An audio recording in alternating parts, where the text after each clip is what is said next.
নমস্কার, সিএনএ স্বাগত। মণিময় রয়েছে আপনাদের সঙ্গে। শুরু করছি দুটো নিউজ রুম। আর নিউজ রুমের শুরুতেই যে খবরের দিকে নজর রাখতে হবে, আজ গুরুত্ব রাখছে অভিষেক বন্দ্যোপাধ্যায়ের আজ ভার্চুয়াল বৈঠক। গুরুত্ব রাখছে এই কারণেই, কারণ এর আগেও তিনি একাধিক বৈঠক করেছিলেন ভার্চুয়ালি তৃণমূল কর্মীদের সঙ্গে। আজ ফের এই বৈঠক, তার মধ্যে এই বৈঠকে বিএলএ যারা তারা উপস্থিত থাকবেন। ফলত দলীয় কর্মীদেরকে ভার্চুয়ালি এই বৈঠক থেকে অভিষেক বন্দ্যোপাধ্যায় কি বার্তা দেবেন, সেটা যেমন একদিকে তাৎপর্য রাখছে, অন্যদিকে তাৎপর্য বিএলএদের ক্ষেত্রে, অর্থাৎ এসআইআর আবহে বিএলএদেরকে কি বার্তা দেবেন অভিষেক বন্দ্যোপাধ্যায়, সেটা আরও একটা তাৎপর্যপূর্ণ বিষয়। ফলত সব মিলিয়ে আজকের এই ভার্চুয়াল বৈঠক অত্যন্ত গুরুত্ব রাখছে। অবশ্যই নজর থাকবে আমাদের আজকের অভিষেক বন্দ্যোপাধ্যায়ের এই ভার্চুয়াল বৈঠকের দিকে। আরও একবার জানাই, এই ভার্চুয়াল বৈঠক আর কিছুক্ষণ পরেই শুরু হতে চলেছে। অভিষেক বন্দ্যোপাধ্যায় তিনি ভার্চুয়ালি উপস্থিত থাকতে চলেছেন এই বৈঠকে, এবং এই বৈঠক থেকে প্রায় 1 লক্ষ তৃণমূল কর্মী, তাদের উদ্দেশ্যে বার্তা থাকবে, ভোকাল টনিক থাকতে চলেছে এমনটাই মনে করা হচ্ছে, এবং তাতেই কর্মীরা চাঙ্গা হবেন। ফলত বার্তাটা ঠিক কি, একই সঙ্গে বিএলএদেরকেও বার্তাটা ঠিক কি দেবেন, সেটাই এখন সব থেকে বড় বিষয়। দিকে দিকে ইতিমধ্যে আপনারা জানেন বিভিন্ন পরিসর বা পরিস্থিতি সেগুলো তো তৈরি হয়েছেই। আর তার মধ্যে একদিকে যেমন মৃত্যু একটা বড় বিষয় এসআইআর আবহে, অন্যদিকে দাঁড়িয়ে ক্ষোভ বিক্ষোভ সাধারণ মানুষের, সেটা একটা বড় বিষয়। সব মিলিয়ে আজকে বড়সড় কোনো বার্তাই দেবেন অভিষেক বন্দ্যোপাধ্যায় এমনটা মনে করা হচ্ছে। কি বার্তা থাকতে পারে? রাজা সাহা রয়েছেন টেলিফোন দান আমাদের প্রতিনিধি। রাজা, কখন এই বৈঠক শুরু হবে এবং কি বার্তা থাকতে পারে আজ? এখন ঠিক বিকেল 4টের সময় এই ভার্চুয়াল বৈঠক শুরু হবে বলে আমরা এখনো পর্যন্ত দলীয় সূত্র মতো জানতে পেরেছি। প্রায় 1 লক্ষ তৃণমূল কর্মী তারা আজকের এই বৈঠকে অংশগ্রহণ করবেন এবং তারা ভার্চুয়ালি যোগদান করবেন। আজকের এই বৈঠকে যেমন সাংসদরা থাকবেন, বিধায়করা থাকবেন, একই রকম ভাবে কিন্তু আজকের এই বৈঠকে তৃণমূল স্তরের যে বিএলএ 2 তারাও কিন্তু আজকের বৈঠকে থাকবেন। মূলত এসআইআর প্রেক্ষাপটে এসআইআর বিষয় নিয়ে কিন্তু আজকের এই বৈঠকে বক্তব্য রাখবেন অভিষেক বন্দ্যোপাধ্যায়। যেটা মনে করা হচ্ছে যে বেশ কিছু নির্দেশিকা, ঠিক আগের বৈঠকগুলোতে যেভাবে নির্দেশিকা বেঁধে দিয়েছিলেন অভিষেক বন্দ্যোপাধ্যায়, আজকেও কিন্তু একই রকম ভাবে কিছু কার্যাবলী, কিছু কাজ সেগুলি বুঝিয়ে দেবেন। ফলত মনে করাই যাচ্ছে যে এসআইআর এর একেবারে শেষ পর্বে চলে এসছে। এই শেষ প্রান্তে এসে লজিক্যাল ডিসক্রিপেন্সি সহ একাধিক বিষয়, শুনানি প্রক্রিয়া, তা নিয়ে কিন্তু দলের কর্মীদেরকে একেবারে নতুন কোনো কর্মসূচি ঘোষণা করতে পারেন অভিষেক বন্দ্যোপাধ্যায়, যেটা মনে করা হচ্ছে। ধন্যবাদ রাজা, নজরে রাখো গোটা পরিস্থিতি। আপাতত ধন্যবাদ। রাজা সাহা ছিলেন টেলিফোন দানে আমাদের প্রতিনিধি। অর্থাৎ এই বৈঠক যেমন একদিকে তাৎপর্য রাখছে, এবং আবারও বলছি এসআইআর আবহে এই বৈঠকের গুরুত্ব অপরিসীম, কি বার্তা থাকতে চলেছে তার দিকে নজর। আর একদিকে যখন এই বৈঠক অভিষেক বন্দ্যোপাধ্যায় তিনি করতে চলেছেন, অন্যদিকে দাঁড়িয়ে দেখুন এসআইআর আবহে ক্ষোভ বিক্ষোভ তো চলছেই। আজকে বর্ধমান স্টেশন, সেখানেও অবরোধ করা হলো, লাইনে একেবারে শুয়ে অবরোধ করলেন স্থানীয় মানুষজন যারা বিক্ষোভ দেখাচ্ছিলেন, হাতে আবার জাতীয় পতাকা। দেখুন,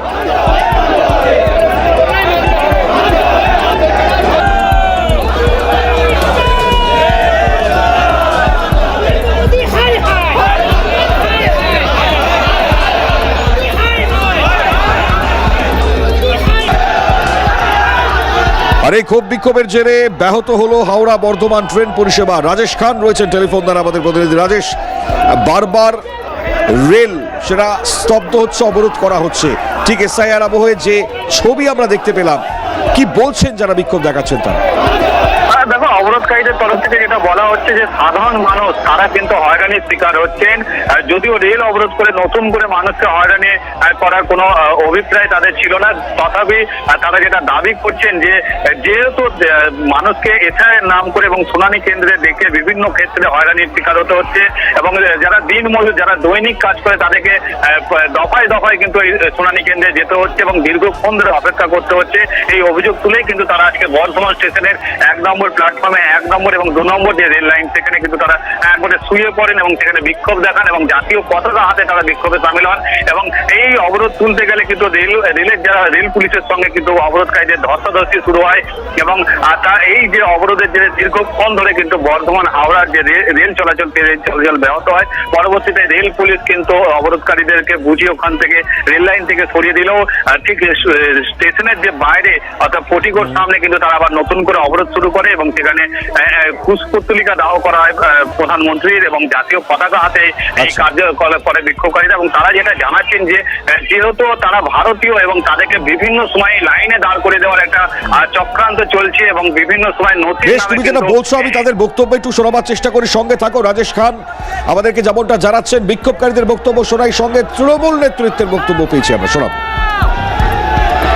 আমরা কেন্দ্র সরকার আর নির্বাচন কমিশন বিরুদ্ধে আমরা আজকে অবরোধ করলাম। এত হ্যারাসমেন্ট করছে আমাদেরকে, ভারতবাসী হয়ে আমরা মানে এত ডকুমেন্ট দেওয়ার সত্ত্বেও আমাদেরকে রিজেক্ট করছে, কোনো স্যাটিসফাই করছে না। কি কাগজ ওরা চাই সবই আমরা দিচ্ছি, তাও একবার নোটিশ হেয়ারিং করার পর দ্বিতীয়বার আবার করছে। সাধারণ মানুষ পুরো সবাই মানে পরেশান আছে। আমরা দিন আনি দিন খাই, সব এই কাগজ নিয়ে দৌড়াদৌড়ি করে আমরা মানে পরেশান হয়ে আছি। এরা কি করতে চাইছে আমরা বুঝতে পারছি না। আমাদের অধিকার, এই ভারতবর্ষ আমাদের। আজকে আমরা সব সাধারণ লোক এইখানে জমায়েত হই। সাধারণ মানুষ আমাদের ওয়ার্ডের বিশেষ করে 4 নম্বর 5 নম্বর 3 নম্বর এই সারাউন্ডিং এলাকা এবং সাধারণ মানুষ বর্ধমানে যারা এসআইআর নিয়ে দিনকে দিন হয়রান হচ্ছে, একের পর এক নোটিশ পাচ্ছে, সেই সমস্ত মানুষ আজকে রাষ্ট্রীয় ঝান্ডা নিয়ে স্টেশন অবরোধ করেছেন। এবং আমাকে রেলের অধিকারীরা ফোন করলো, একটু আপনি আসুন, যে দেখুন তারা ভেতরে ঢুকে গেছে।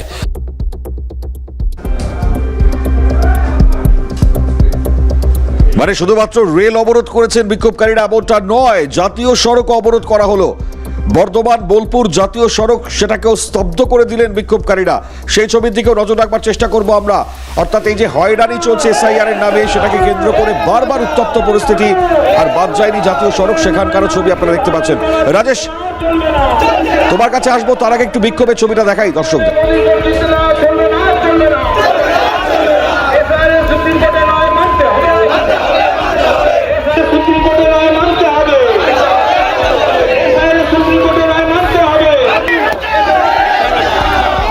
রাজেশ, এখনো কি অবরোধ চলছে?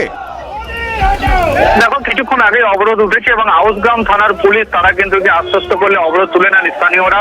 এবং যেটা অভিযোগ করা হচ্ছে যে তুমি জানো যে গ্রামীণ অর্থনীতির একটা মূল ভিত কিন্তু কৃষি, এবং এইটা মানুষ মাঠে ব্যস্ত, তারা কাজকর্ম নিয়ে ব্যস্ত। সেই সময় কিন্তু মানুষদেরকে প্রায় 20 থেকে 22 কিলোমিটার এসআইআর যে শুনানি কেন্দ্র সেখানে ডেকে পাঠানো হচ্ছে এবং নথি দেখার নাম করে হয়রানির শিকার হচ্ছেন তারা। এই অভিযোগ করে একদিকে যেমন জাতীয় পতাকা হাতে বর্ধমান স্টেশনে অবরোধ করেছে আজকে স্থানীয়রা, সেরকমই কিন্তু একদম দুটো ছবি একটু দেখাই দর্শকদেরকে। রাজেশ, দুটো ছবি দেখাই। শুধুমাত্র রেল অবরোধ করেছেন এমনটাই নয়, জাতীয় সড়ক অবরোধ করে বিক্ষোভ দেখানো হচ্ছে। অর্থাৎ একদিকে রেল লাইনে শুয়ে বিক্ষোভ, অন্যদিকে জাতীয় পতাকা হাতে রাস্তা অবরুদ্ধ করে রাখা হলো। যদিও এই বিক্ষোভ কিছুক্ষণ আগে উঠে গিয়েছে বলে আমরা জানতে পারছিলাম। রাজেশ, যেমনটা জানাচ্ছ জানাও। রাজেশ, যেমনটা জানাচ্ছিলে। একদমই তোমাকে যেটা বলছিলাম মনে হয় যে গ্রামীণ অর্থনীতির একটা মূল ভিত কিন্তু কৃষি। সেখানে দাঁড়িয়ে যারা একবারে ক্ষেত মজুর, যারা দৈনিক ভাবে কাজ করে, তাদেরকে কিন্তু শুনানিতে দিকে পাঠানো হচ্ছে এবং নথি দেখার নাম করে তাদের হয়রানির শিকার হতে হচ্ছে।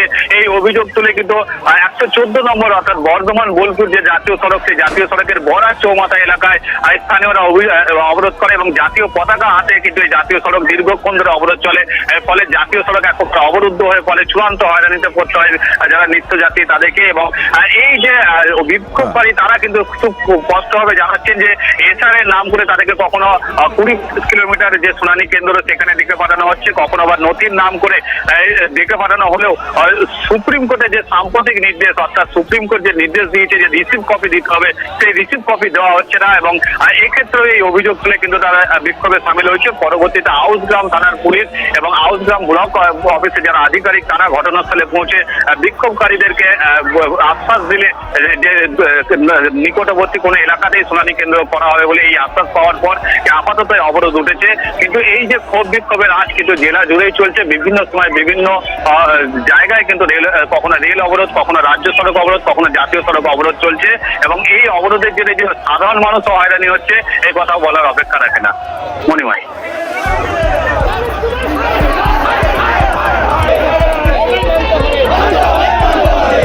ধন্যবাদ। রাজেশ খান ছিলেন টেলিফোন দ্বারা আমাদের প্রতিনিধি। অর্থাৎ ক্ষোভ বিক্ষোভ বাড়ছে, কি বলছেন বিক্ষোভকারীরা শোনাই।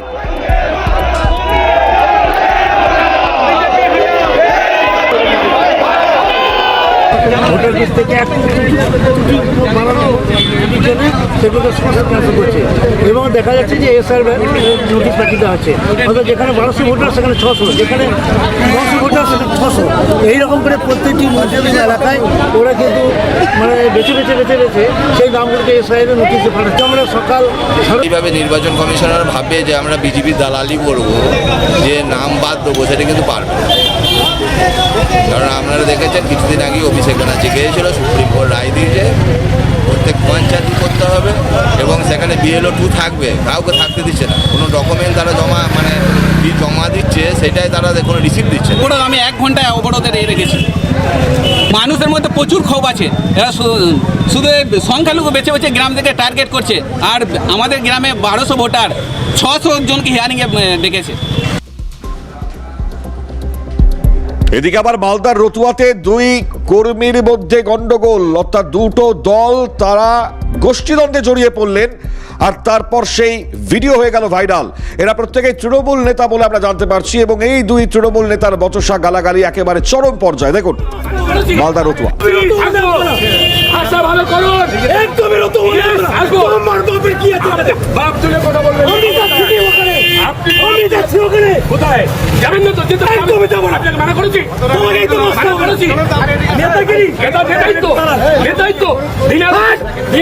জমা হচ্ছে বেআইনি কাজ হচ্ছে, দেখবেন ভাষাটা ভালো করে বলুন, ভালো ভাষা বলুন। রতুয়ার 1 নম্বর এবং 2 নম্বর পঞ্চায়েত সমিতির কর্মাধ্যক্ষ এবং সভাপতি, এই হচ্ছে 2 ব্যক্তি যাদেরকে আপনারা ভিডিওতে এতক্ষণ দেখছিলেন। এদের দুজনের মধ্যে তর্কাতর্কি এবং বচসা এমন জায়গায় গিয়েছিল, এসআইআর শুনানিকে কেন্দ্র করে এই ক্যাম্পের ভেতরে তা একেবারে মারাত্মক আকার ধারণ করে। 2 বক্তব্যই শোনাই আপনাদেরকে কি বলছেন এই 2 ব্যক্তি যাদের মধ্যে হলো বচসা। শুনুন। সে বোধহয় অঞ্চলের এখন প্রেসিডেন্ট হিসেবে তাকে নিযুক্ত করা হয়েছে, ওকে পূর্ত কর্মদক্ষ অঞ্চলে।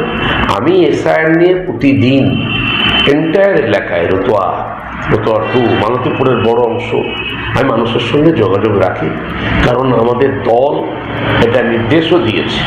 আর আমি তো সমাজসেবী হিসাবে দীর্ঘদিন ধরে কাজ করে যাই।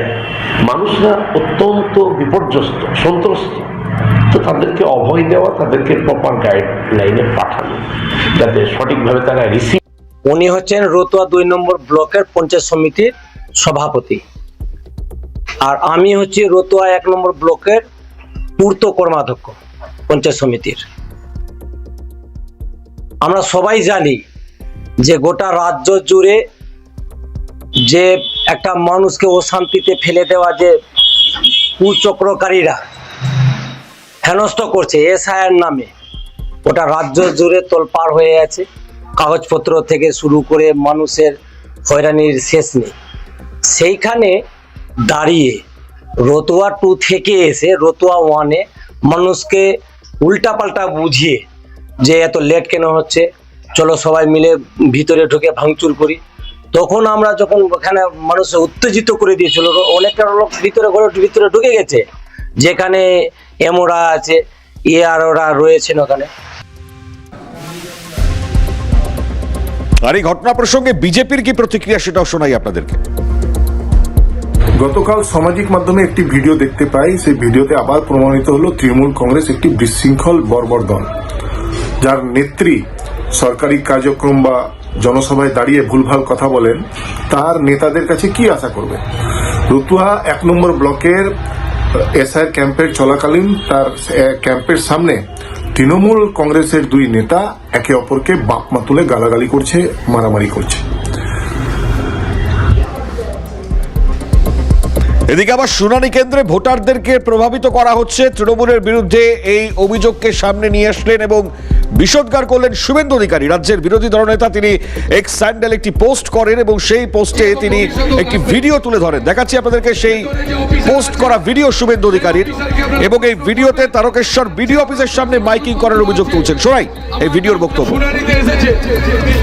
ভেতরে যারা ঢুকবেন, আমরা বারবার বলছি আপনাদের, একদম তৃণমূল কংগ্রেসের পক্ষ থেকে আপনাদের সাথে ছিলাম, আছি এবং ভবিষ্যতেও থাকবে। ভেতরে যে অফিসার আছে সেই অফিসারকে আপনারা প্রশ্ন করবেন যে আমার সঠিক কাগজপত্র আছে, আমার নামটা ভোটার লিস্টে থাকছে কি থাকছে না, ইয়েস ইয়া নো, হ্যাঁ এবং না, এটা আপনাদের জানতে হবে করে দাঁড়িয়ে, হ্যাঁ এবং না। যদি কোনো রকম অসুবিধা হয়, আমাদের সম্মানীয় বিধায়ক সাহেব রামেন্দু সিংহ রায় এখানে উপস্থিত আছে, ওখানে ক্যাম্প হয়েছে তৃণমূল কংগ্রেসের পক্ষ থেকে, সেই ক্যাম্পে যদি এই তালিকা থেকে নাম বাদ পড়ে তাহলে পরে বিধায়ক পাশে আছে। হ্যাঁ, ঠিক এভাবেই প্রভাত চ্যাটার্জি তিনি এই বক্তব্য রাখছিলেন একেবারে বিডিও অফিসের সামনে থেকে দাঁড়িয়ে। পঞ্চায়েতের প্রধান উপপ্রধান তার এই বক্তব্য যেটা খুব স্বাভাবিকভাবেই পোস্ট করেছেন শুভেন্দু অধিকারী। তো তার কি বক্তব্য একবার শোনাবার চেষ্টা করি, কি বলছেন প্রভাত চ্যাটার্জি, শুনুন। বিরোধী দলনেতা আমার ভিডিও একটা পোস্ট করেছে এবং তিনি উপরে লিখেছেন যে এসআইআরের যে শুনানি কেন্দ্র বিডিও অফিসে উন্নত হচ্ছে সেখানে নাকি মাছের বাজার বসছে, মাছের বাজারে লোক লাইন দিচ্ছে। চিন্তা করুন, মানে একজন বিরোধী দলনেতা হিসেবে বাংলার মানুষকে হাজার হাজার মানুষ প্রতিদিন বিডিও অফিসে যাচ্ছে, সেই মানুষকে মাছের বাজারে যাওয়া নিয়ে তিনি তুলনা করছেন। আমি এটারও প্রতিবাদ জানাচ্ছি আবার। আর এসআইআর ঘোষণা হয়েছিল মমতা বন্দ্যোপাধ্যায় এবং অভিষেক বন্দ্যোপাধ্যায়ের নির্দেশে, এবং আমরা তারকেশ্বরের মানুষ, আমাদের প্রিয় নেতারা। আর এই ঘটনা প্রসঙ্গে বিজেপির কি বক্তব্য শোনাই।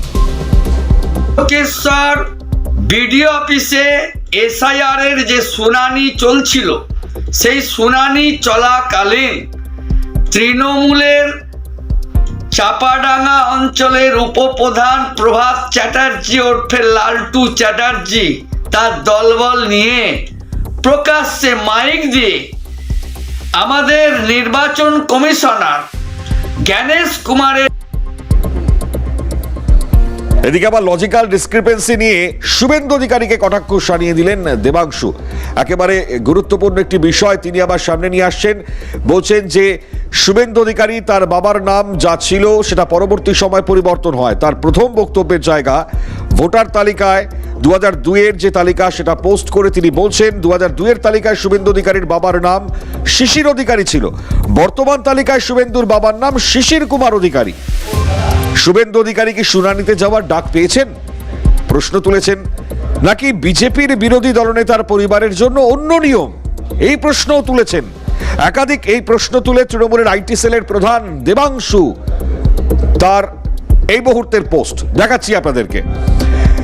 তো এআইটিসির তরফ থেকে যে পোস্ট আরো একখানা ছবি যেটা সামনে এসছে সেটাও আপনাদেরকে দেখাবো। এটা হচ্ছে দেবাংশুর বক্তব্য। অন্যদিকে এআইটিসির তরফ থেকে যে বক্তব্যকে সামনে নিয়ে আসা হচ্ছে, আপনাদের জানাই ফের এসআইআর ইস্যুতে মোদী এবং শাহকে আক্রমণ শানিয়েছেন। ভোটের আগে অনুপ্রবেশকারী এই বক্তব্যকে সামনে নিয়ে এসে বা ইস্যুকে সামনে নিয়ে এসে এআইটিসির তরফ থেকে ভোটের আগে অনুপ্রবেশকারী হয়ে বাংলা আসছেন মোদী শাহ। সোশ্যাল মিডিয়ায় পোস্ট করে অভিযোগ তৃণমূলের। কি বলছেন রাহুল সিনহা বিজেপি নেতা, শুনুন। কোনো অনুপ্রবেশকারী হয় না।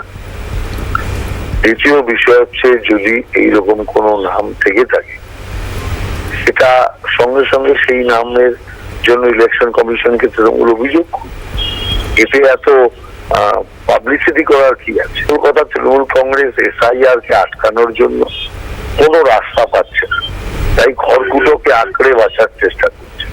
সেই জন্য আমরা মনে করি যদি এরকম কোনো নাম থেকে থাকে, সে যে ব্যক্তিরই হোক, সেই নাম অবিলম্বে কাটা উচিত। আর তার জন্য তৃণমূল কংগ্রেস পেপার টিভিতে দিয়ে নাম কাটা যাবে না। তবে যদি সত্যি ওদের কাছে কোনো কিছু থেকে থাকে, প্রমাণ থেকে থাকে, শুধুমাত্র ফাঁকা আওয়াজে যদি বন্দুক না চালায়, তাহলে অবশ্যই ইলেকশন কমিশনের কাছে বিষয়টি দিয়ে সেই নামকে অপসারণ করার চেষ্টা অবশ্যই করা হবে। যে বাংলাদেশকে নেতৃত্ব দিয়েছে সেই বাংলায় আজ বিপাকে পড়েছে। মধ্যপ্রদেশের জব্বলপুর, সেখান থেকে আজ জেপি নাড্ডা তিনি সভা করলেন, আর সেই সভা থেকে বাংলাকে কুশাসন থেকে বার করে আনার অঙ্গীকারবদ্ধ হলেন। জেপি নাড্ডার এই মন্তব্য রাজনৈতিক আবহে, অর্থাৎ এই এসআইআর আবহে যাই বলুন না কেন, সামনে নির্বাচন বাংলায় কতটা গুরুত্ব রাখবে, কি বলেছেন জেপি নাড্ডা শোনাই আপনাদের। नेताजी सुभाष चंद्र बोस को याद कर रहे हैं, जिन्होंने देश की एकता, अखंडता और आजादी के लिए अपना जीवन दिया। जब हम श्यामा प्रसाद मुखर्जी जी को याद कर रहे हैं, जिन्होंने देश और एकता और अखंडता के लिए अपना बलिदान दे दिया। वो बंगाल आज फिर से एक नए मुकाम पर, मुसीबत पर खड़ा है। ये हमारी जिम्मेवारी बनती है कि हम बंगाल को ऐसे कुशासन से मुक्त कराएं, इसके लिए भी हमें अपना संदेश पहुंचाना चाहिए। ये मैं आपसे निवेदन करना चाहूंगा। ये हमें आज प्रण लेना चाहिए और आने वाले समय में अप्रैल मई में वो मौका मिलेगा आपको। मैं तो आपका जमाई बाबू हूं ही, लेकिन हम सबकी ये जिम्मेवारी बनती है कि हम इस कठिन घड़ी में जिस बंगाल ने देश को दिशा दी, आज वह लाचारी की स्थिति में खड़ा हो, यह असहनीय होगा। জেপি নাড্ডার এই মন্তব্যের পাল্টা তৃণমূল কংগ্রেসের রাজ্য সহসভাপতি জয়প্রকাশ মজুমদার উত্তর দিয়েছেন। কি বক্তব্য তার শোনাই। দেশকে কে উদ্ধার করবে? মোদি এবং এই আরএসএস এর হাত থেকে? সেটা তো বেশি বড় কাজ। যে কেন্দ্রীয় সরকার দেশের সীমান্তের সুরক্ষা রাখতে পারে না, প্রতি দ্বিতীয় কথাতে বলে ঘুষবাজ যে অনুপ্রবেশকারী, সেই সরকারের হাত থেকে দেশকে কে বাঁচাবে? যে দেশের সরকার বড়লোক গরিব লোকের মধ্যে পার্থক্য বেশি করে দেয়, বেকারদের কোনো দিশা দেখাতে পারে না, তাদের হাত থেকে তো দেশকে বাঁচাতে হবে। দেশের অখণ্ডতা এবং দেশের সার্বভৌমত্বের সঙ্গে সঙ্গে যে ধর্মনিরপেক্ষতা, এটাকে রক্ষা করবে। মোদির হাত থেকে দেশকে রক্ষা করতে হবে এবং বাংলা তাতে লিডারশিপ দেবে। বাংলাকে কাউকে রক্ষা করার দায়িত্ব নিতে হবে না। মধ্যপ্রদেশের জব্বলপুর, সেখানে একটি বাঙালি ক্লাব, আর সেই ক্লাবেই মন্তব্য করতে উঠেই এ ধরনের মন্তব্য করছেন জেপি নাড্ডা। আরো মন্তব্য করেছেন তিনি, বলছেন বাংলায় বাঙালিরা অসুরক্ষিত। মন্তব্য জেপি নাড্ডার। এখানে থামেননি, বাঙালি ক্লাবে ভাষণ দিতে গিয়ে কেন্দ্রীয় মন্ত্রী তার এই বক্তব্যের মধ্যে যে সম্ভাষণ ছিল তাও মারাত্মক। শোনাই বক্তব্য। मैं बंगाल को भी संदेश देना चाहता हूं। क्या कहा प्रकाश साहा जी ने? प्रकाश साहा जी ने कहा कि हम मध्य प्रदेश में बंगाली समाज बंगाल से ज्यादा सुरक्षित हैं।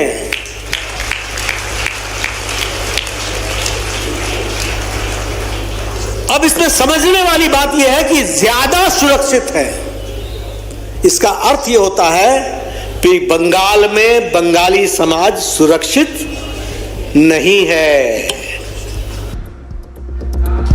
মধ্যপ্রদেশ থেকে একেবারে বাংলা তৃণমূল সরকারকে নিশানা জেপি নাড্ডার। তৃণমূলও পিছিয়ে নেই, তৃণমূল কংগ্রেসের রাজ্য সহসভাপতি জয়প্রকাশ মজুমদার, তার বার্তা শুনুন। না না, এসব মিথ্যে কথার কোনো জবাব হয়? হিন্দি ভাষায় বলছেন যে মধ্যপ্রদেশের বাঙালিরা নাকি বেশি সুরক্ষিত। হ্যাঁ, অনেক পুরুষ ধরে ওখানে প্রবাসী বাঙালিরা আছেন। জেপি নাড্ডার স্ত্রী তো একজন প্রবাসী বাঙালি, হিন্দিতে কথা বলেন। হাজবেন্ডের সঙ্গে কি নিয়ে ঘরের ভেতর, বাড়ির ভেতর কি নিয়ে, কি ভাষায় কথা হয়? হিন্দি ভাষায় কথা হয়। তো সেই পশ্চিমবঙ্গকে সেই বাংলা বানাতে চাইছেন? একবার বলুন না। আমরা চাইছি এখান থেকে জেপি নাড্ডা বলুক যে বাংলাকে সুরক্ষা দিতে বাংলার সমস্ত নাগরিক। তো সামনে নির্বাচন, আর নির্বাচনের আগে এই তাপ উত্তাপ বাড়ছে। নজর থাকবে পরবর্তীতে। এখন আর সময় নেই, দুটো নিউজ রুম শেষ করতে হচ্ছে। অন্যান্য সব খবরের জন্য আপনাদের নজর থাক সিএনএ।